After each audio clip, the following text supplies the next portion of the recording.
इमरान खान का असेंबलियां तोड़ने का ऐलान फाइनल है, इससे पीछे नहीं हट सकते फवाद चौधरी। पीटीआई रहनुमा फवाद चौधरी का कहना था कि 20 मार्च 2023 तक खैबर पख्तूनख्वा और पंजाब में नई हुकूमतें चाहते हैं। दोनों सूबों में नई हुकूमतें आने से वहां सियासी इस्तेहकाम आएगा।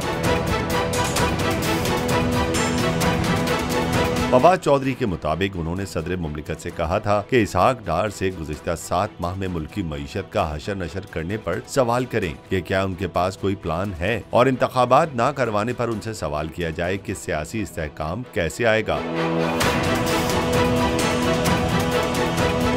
फवाद चौधरी ने मजीद कहा कि बगैर इंतखाबात के सियासी इस्तेहकाम नहीं आएगा। इमरान खान ने जलसे में असेंबलियां तोड़ने का ऐलान किया है, इससे पीछे नहीं हट सकते। उन्होंने बताया कि पंजाब में परवेज इलाही हमारे साथ ताउन कर रहे हैं। हमने पंजाब असेंबली तोड़ दी तो नेशनल इलेक्शन नहीं रोके जा सकते।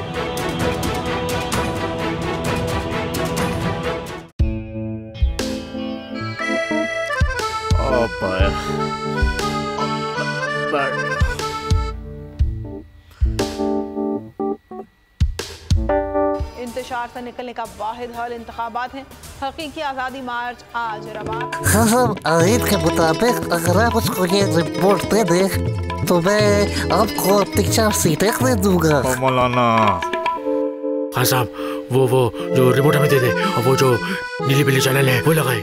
जाओ शबास, हम ऐसा टीवी देखते ही नहीं जिसका रिमोट हमारे हाथ में ना हो। और यहाँ पे कोई 2 नंबर ही नहीं चलेगी। और हम कोई गुलाम है जो आप रिमोट मांगे हम दे दें? Absolutely not. यहाँ पे सिर्फ पाकिस्तान का नंबर 1 चैनल चलेगा, बोल, जो हकीकी सहाफत की जंग लड़ रहा है। पाकिस्तान के लिए कोई और नहीं, सिर्फ बोल खड़ा है। आप सब भी बोल देखें।